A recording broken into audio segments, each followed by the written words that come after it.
Dalam sejarah peradaban umat manusia, era Perang Dingin merupakan salah satu periode paling menegangkan bagi masyarakat dunia.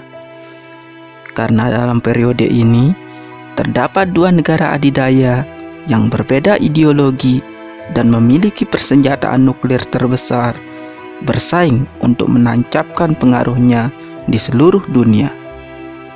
Dan tidak jarang, akibat dari persaingan ini, timbul gesekan yang bisa memicu terjadinya perang nuklir dan mengancam peradaban umat manusia.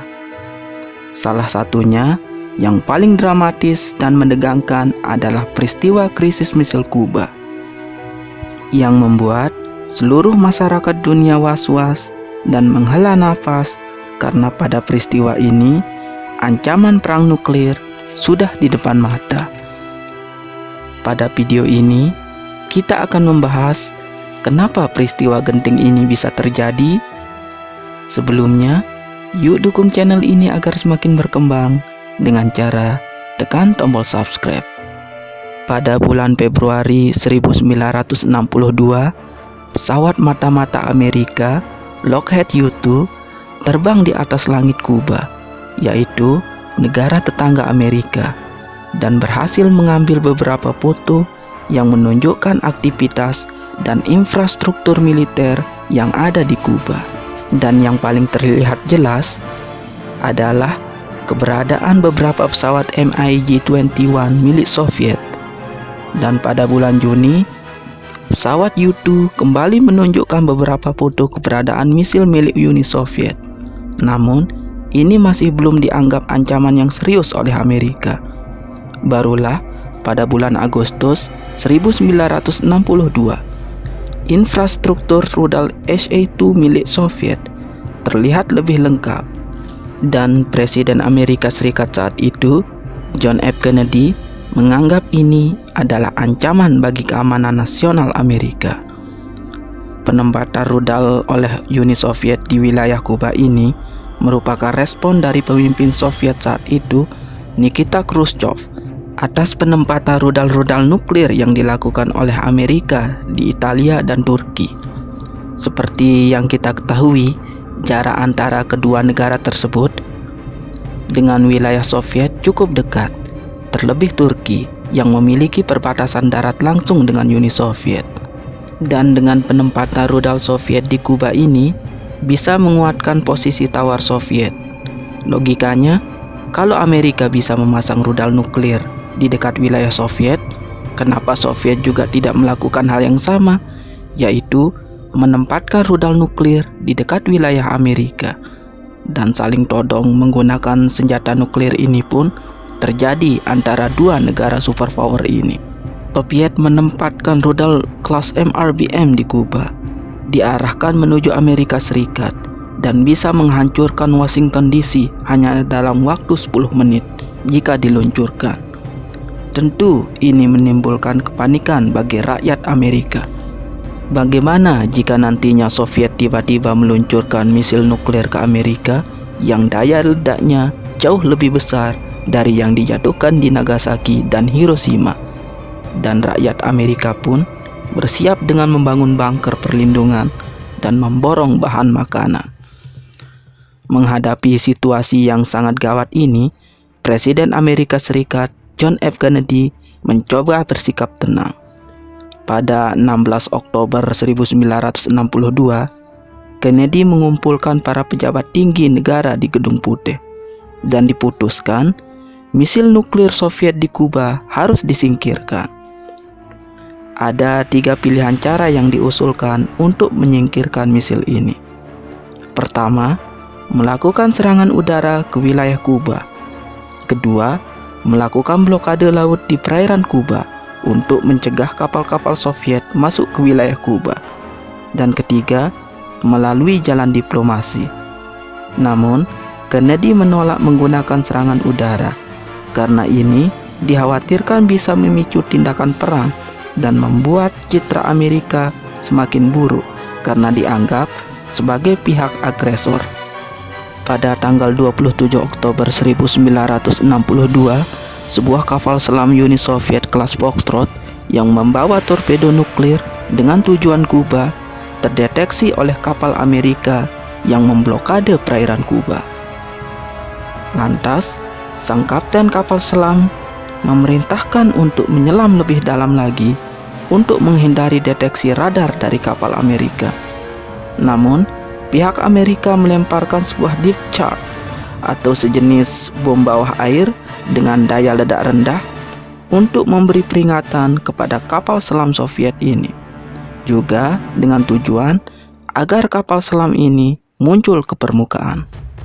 Namun, didapati reaksi berbeda dari pihak Soviet. Para awak kapal selam mengira hal ini adalah sebuah serangan dan beranggapan kalau perang sudah dimulai. Perlu diketahui, kapal selam Soviet ini membawa torpedo nuklir T5 yang daya ledaknya diperkirakan setara dengan bom atom yang dijatuhkan di Nagasaki dan Hiroshima. Para awak kapal selam yang saat itu dalam keadaan panik meminta untuk meluncurkan torpedo nuklir yang dibawanya, dan peluncuran ini harus melalui persetujuan 3 perwira yang ada di kapal selam tersebut, yaitu sang kapten kapal Grigorovich Savitsky, pejabat politik Ivan Maslenikov, dan kepala staf Vasily Arkhipov. Dan sepertinya penggunaan senjata nuklir sudah tidak bisa dihindari. Kabar tentang insiden kapal selam Soviet ini pun telah sampai ke Gedung Putih. Presiden Kennedy sangat khawatir bagaimana jika insiden deep charge ini dianggap sebagai serangan dan Uni Soviet menyatakan perang terhadap Amerika. Sang adik Robert Kennedy menggambarkan situasi saat itu. Tingkat stres sang kakak waktu itu sangat besar. Tatapan matanya kosong, tangan mengepal menutupi mulut, wajah dipenuhi keringat, dan dipenuhi dengan ketegangan. Dia tidak bisa membayangkan nasib Amerika dan dunia jika Uni Soviet mendeklarasikan perang terhadap Amerika Serikat.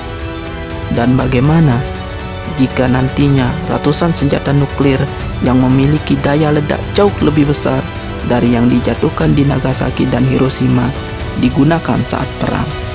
Di dalam kapal selam Soviet itu sendiri, ketegangan masih berlanjut, dan peluncuran torpedo nuklir ini harus disetujui oleh 3 perwira yang ada di kapal tersebut. Sang kapten Grigorovich Savitsky dan pejabat politik Ivan Maslenikov setuju untuk meluncurkan torpedo nuklir ini. Akan tetapi, sang kepala staf Vasily Arkhipov menolaknya dan berhasil meyakinkan Kapten Savitsky bahwa Amerika tidak berniat menyerang.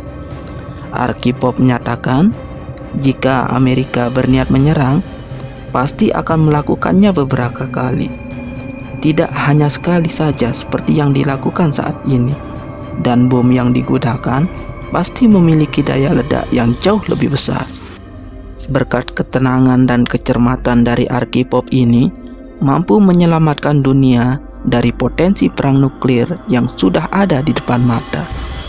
Pada tanggal 28 Oktober 1962, negosiasi dilakukan oleh Amerika dan Uni Soviet, di mana Presiden John F. Kennedy menjamin bahwa Amerika tidak akan menginvasi Kuba dan menarik rudal nuklir Amerika yang ada di Italia dan Turki.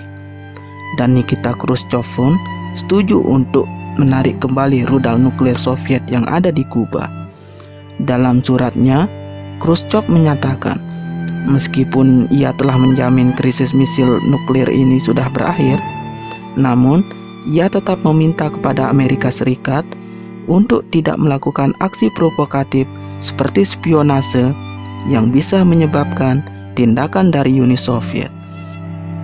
Akhirnya, setelah melewati berbagai peristiwa menegangkan yang dapat mengancam peradaban umat manusia dengan potensi terjadinya perang nuklir, dan telah disepakatinya penarikan misil oleh Amerika Serikat dan Uni Soviet dari wilayah Italia, Turki, dan Kuba, maka krisis misil yang terhitung dimulai dari tanggal 16 Oktober 1962 ini pun secara resmi dinyatakan berakhir. Terima kasih telah menyaksikan video ini. Jangan lupa dukung channel ini agar semakin berkembang dengan cara tekan tombol subscribe.